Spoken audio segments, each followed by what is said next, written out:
Hello, BookTube. I mentioned recently I went on a vacation. My first extended time out of Boston in quite some time. Mark Richardson of Richardson Reads, a BookTube channel that I will leave link to. A wonderful channel. He invited me to Thanksgiving, so I took Frida Bean and we went on the road. And he, as those of you who watched his channel, he is the owner of an enormous library, beautiful library of books.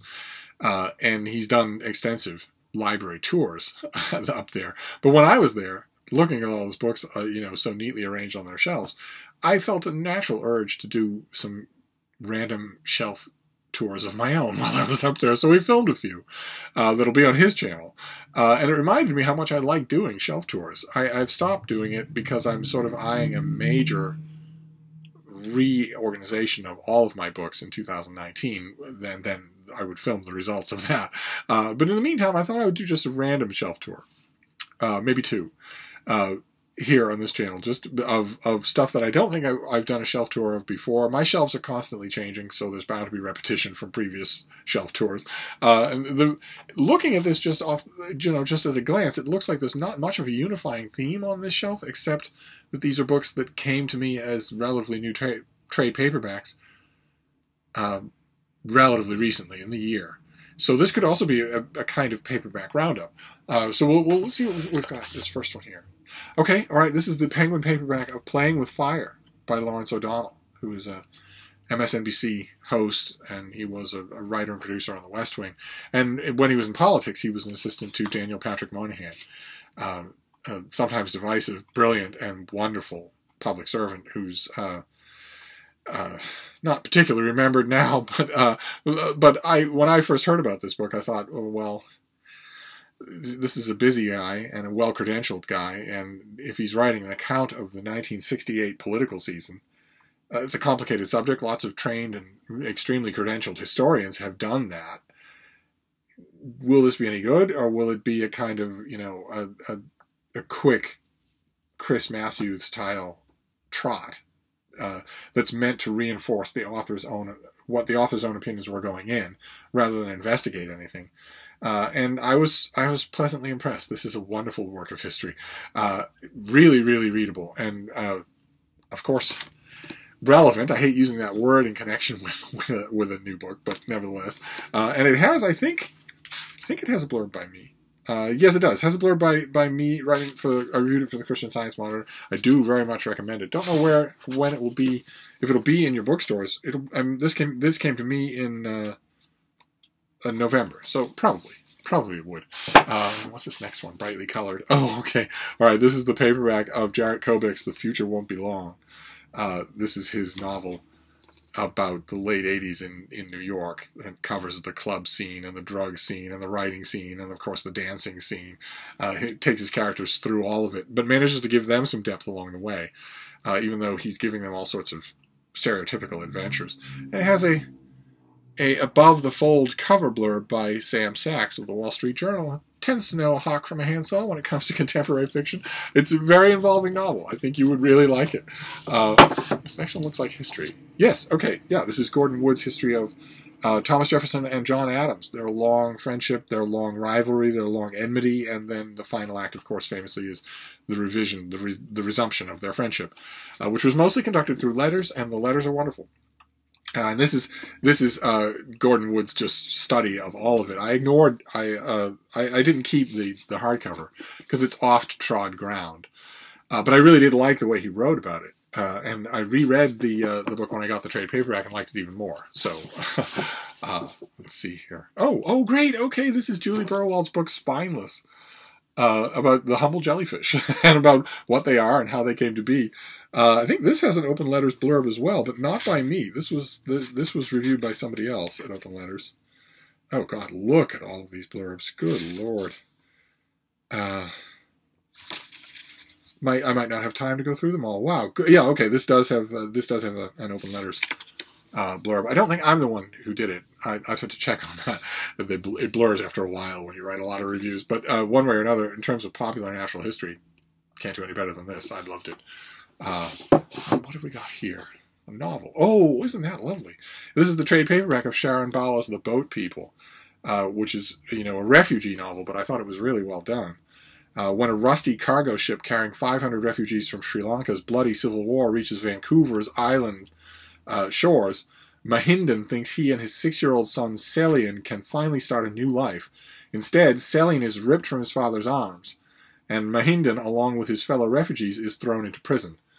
And the story just wonderfully humanizes the thing that's in the news every day. I thought at first that it would be ham-handed and manipulative, but it's not. Then what do we have here? Oh, okay. All right, this is the paperback of Ronald Hutton's The Witch, which is all about the roles that witches are taken throughout human history, and goes into a surprising amount of depth. This guy is a wonderful read. He courts popularity. He is known as the Prof of Goth, but he writes a terrific book. So I don't hold that against him at all. And what is this? Oh, wonderful. All right, this is Brian Deere. This is the paperback of The Friendly Orange Glow. This is just a wonderful book about the rise of computers and computer people, and the way that it was originally parallel and distant from what we would consider normal life, and then it became life. It became our lives. It became the whole world. I didn't think that it could be done, but this is just. I mean, the history of computing. What is it called? Cyberculture.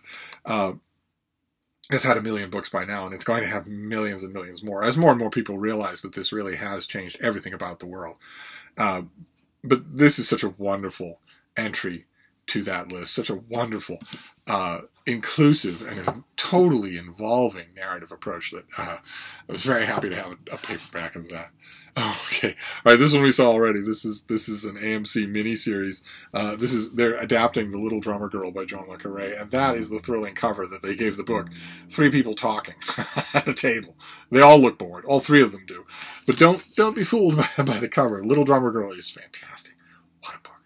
As time goes on, as the years accumulate, I am appreciating le Carré more and more, and I liked him a lot, even originally, especially The Perfect Spy, but all the others as well. And I'm now that I've had a chance to revisit his work in the beautiful trade paperback reissues, not this one, of course, but there've been some beautiful trade paperback reissues, and also, it's going to sound strange to the rest of you, but nevertheless, once you've had a chance to review an author for a national audience, you feel a different kind of connection with them, for good or ill. Now that I've finally done that with le Carré, I probably had my one and only chance to review a book of his for a national audience. Now that I have that, I'm rereading his work, especially post-Cold War work, with tremendously more sympathy. I just think he's a major author. I don't know that I will keep this edition. On Book Depository, they have all of John le Carré in gorgeous trade paperbacks. I'll probably just eventually build up a library of those rather than keep that. Oh, great. Okay, this is a trade paperback of Amy Bloom's White Houses. This is a terrific historical novel about Eleanor Roosevelt and the long, passionate relationship that she had with Lorena Hickok that even brought Lorena Hickok to the White House. And it's just, I mean, we have a lot of documentary evidence for that relationship, and Bloom relies on it, but as you can tell from how skinny the book is, she then makes it her own.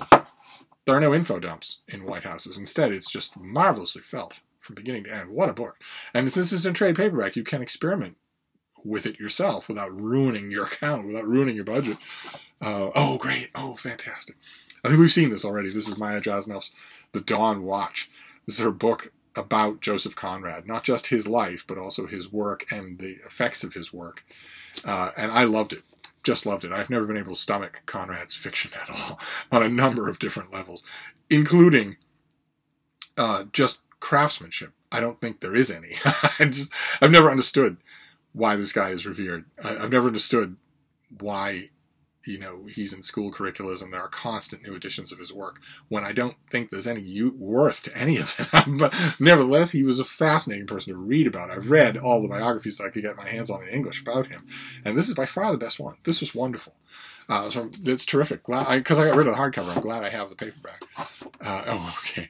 All right, we saw this just recently on this channel. This is Nick Shelf. This is Tweak, his memoir about addicting himself to methamphetamines and a whole bunch of other things, and it's a little bit lachrymose, but I did enjoy it, and as you can tell from the cover, it is one of the memoirs on which Beautiful Boy is based. The other is the memoir of Nick Sheff's father.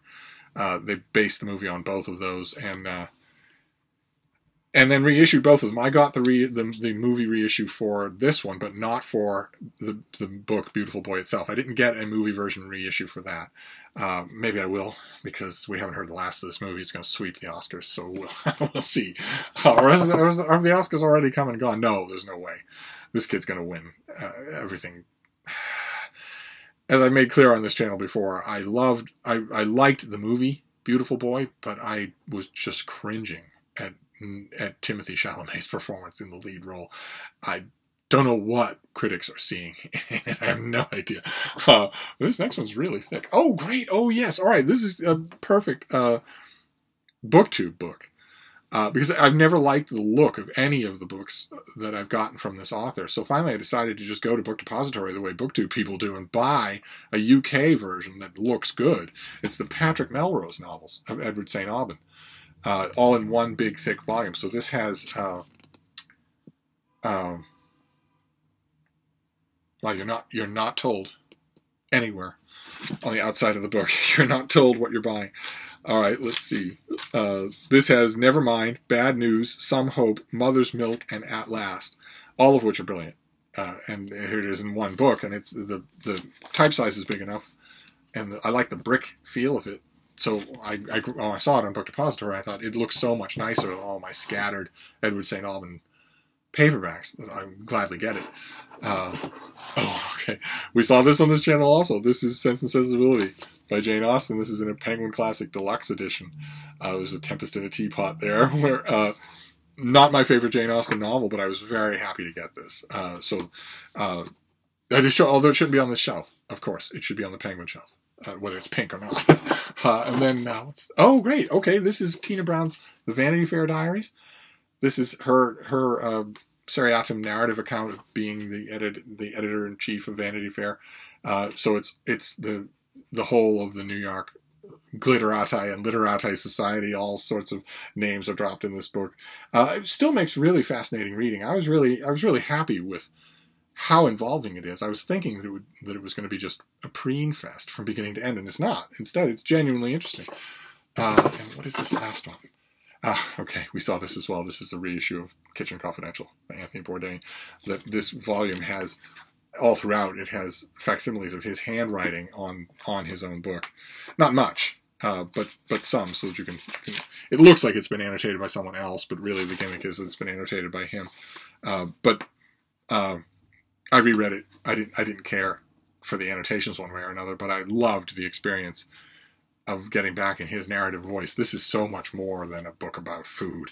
That's what put me off about it when it originally came out. And then I actually did read it at the strong urging of a friend of mine, and it's only nominally about food. It's really a novel, and a terrifically talented one. So, all right. So there you go. Well, for a random shelf, that wasn't bad.